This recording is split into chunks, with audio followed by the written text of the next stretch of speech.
You are officially in the loop.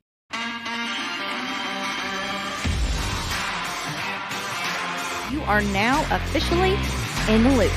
Let's get to it. Okay, y'all, welcome back to In the Loop podcast. I'm your host, Jordan Jo Hollaba, and we are talking again about all things women's rodeo world championships this week and the champions. And so we are here with none other than Miss Taycie Matthews, who is your barrel racing event champion, $70,000 richer, riding pop rocks. Taycie, thanks for coming to the show today. And thanks for having me. So we were just talking, and I was asking you a little bit of what your strategy was because, and I feel like you'll probably be this way next year when I'm talking to you on In the Loop podcast. But I was like, so what's your strategy? And you're like, I only nominated a couple things. I wasn't really sure how it all worked. And you're like, I didn't really do my homework, but now I'm probably going to. So tell me a little bit about how you got to the Women's Rodeo World Championships 2025, how you ended up there, and some of the process that you went through to get there. I first off nominated a few rodeos. I nominated the college finals, and that was guaranteed 3 runs, possibly 4 if you did good. And then I nominated a couple other barrel races throughout the year, and just got enough points to get to Fort Worth. I really didn't know what I was stepping into. I didn't really have an idea or plan or anything going into it. I was just kind of winging it, but You were just making runs, which turned out yes. effective. I mean, $70,000 later, pretty effective. You won 10,000 before you advanced into AT&T Stadium. Talk about that format a little bit. I know you ran Pop Rocks at AT&T. Did you run the whole time through at Cowtown on both of those runs and then get to AT&T, or what was your strategy there? My strategy was just to take 1 run at a time. I knew the Cowtown Arena was a lot smaller. I didn't really know how AT&T was set up. I did run pop rocks every single round, and I just I didn't really know going into AT&T how the pattern was going to be set, if it was big, small. I didn't know, so I was just taking 1 run at a time, and I wasn't really thinking about AT&T like during the first 2, 3 rounds. I just wanted to do my job and do what I needed to do to get there. Had to do just take 1 run at a time. And I think that that is definitely the mindset of a champion and a winner, right? You can't get too far ahead because you can't guarantee and or plan on any of that stuff. You've got to take one run at a time. Tell me a little bit about Pop Rocks and the relationship that you and that horse have. And I feel like you got stronger each and every run, and it got better. Yes, ma'am. She's 8 years old. I've been riding her for the last 2 years, I believe.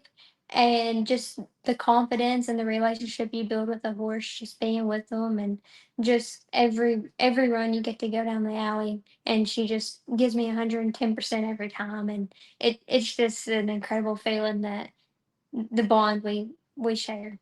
Yeah. So at AT&T, Charmaine Holdren comes in.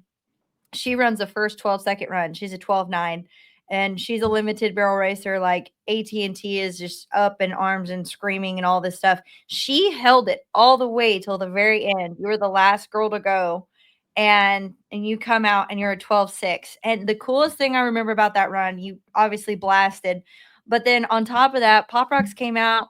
You get off to go do your interview, and she's just standing there like, yeah, I knew I was gonna win. Like, she wasn't hyped up or anything. She just literally, you got off, and she's just standing there with total confidence and just like, yeah, I knew I was gonna do my job. I don't know what you guys were worried about. And so I thought, what an accomplishment for a horse of that stature. But then on top of that, in that stadium with that huge crowd and all the stuff going on, and she was just like an afternoon Sunday on the front porch. Yeah, it's amazing the confidence she has going into the arena, because she does not have it out of the arena. She is scared of flags, bulls, ropes, anything you can possibly think of. She's gonna find a way to jump out from underneath you, be scared. Like, that's just her personality. But when she goes in, she just focuses, and she I don't know, it's crazy. Makes your job fun for sure. Well, and let's talk a little bit about outside of the arena. So you told me just a bit ago you're a sweet potato farmer. You said you don't eat a whole lot of sweet potatoes, which that's okay. I do. So we're good with that. I probably have eaten some of your sweet potatoes before. What does life look like for you outside of the arena when you're not running barrels? You said you're working today with your family. So tell us a little bit more about Taycie outside of the arena. So last year I graduated in 2024 of May, and I went to the college finals, and then rodeoed a couple months last summer. Well, when I got home, my dad's like, "Well, you're gonna have to have a real job." So I started working at our family sweet potato farm, and I've been working here since August, and I just work full time. And then I get to take off every now and then to go to rodeos if I can talk them into it. You're like, hey, I'm gonna need 3 months off. So yeah, I won't be here. Talk a little bit about having a full-time job, being able to rodeo, what that you just won 70,000. What does that do? What are you going to do with that money? Is that, do you put that towards rodeo? Does that go towards your retirement? I mean, how are you applying that money that you just won for the WRWC? I'm gonna put some like towards retirement because I always try to think ahead and like have a plan but then also I'm gonna put some back to go rodeo on as well or go to barrel races just for entry fees and fuel and because it's expensive. It's very expensive trying to get up and down the road and just just gonna save a little bit and spend a little bit too. Save a little, spend a lot. Talk about what it looks like this summer for you, rodeo wise. I know you said you nominated the college finals last year. You nominated a couple jackpots. So what now? You're done with college. You're gonna pro rodeo this summer, and are you gonna amateur rodeo? Are you gonna do jackpots? Like what? I know you've got pop rocks. Tell us a little bit about the other horses that you've got too. I have Pop Rocks, and then I have a young one that I just got in February, and Brian Wheeler trained her, and I'm just trying to get with her and get confidence built up and just build a bond. But I'm not gonna rodeo this summer. I might go to a few rodeos. I'm entered Springdale, but I'm not gonna make that my whole life this summer. I'm gonna work as or focus on my career and just kind of getting a life built outside of rodeo.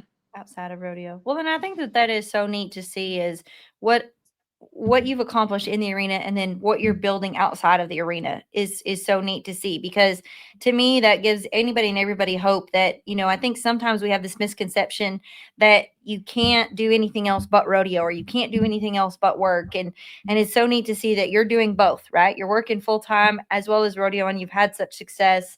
And so I think that that's really neat to see. And at such a young age, you taking that initiative, I think when you get to my age, which is only 21, um, you will definitely get to where you're excited about, making those choices that you're making now to where you're setting yourself up for a little bit more. What does it look like for you, WRWC 2026? Are you going to plan to do it a little bit differently now? I know you said you did your homework and you're like, hey, I've learned a little bit about the nominating, the leaderboards, the year end stuff. So, what does that look like for 2026? I'll probably still nominate a few to get there, and I guess just see how it goes.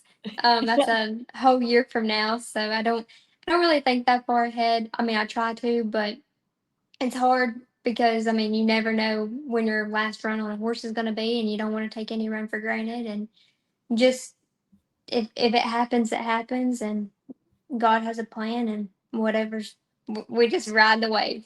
Just ride the wave. I love it. I love it. Well, thank you so much for joining us on In the Loop podcast today. Congratulations on your huge WRWC Barrel Racing Championship event win at AT&T. It was a phenomenal run to watch.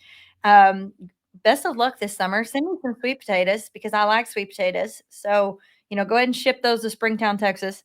And I appreciate you for taking your time and joining me on In the Loop today. Thank you.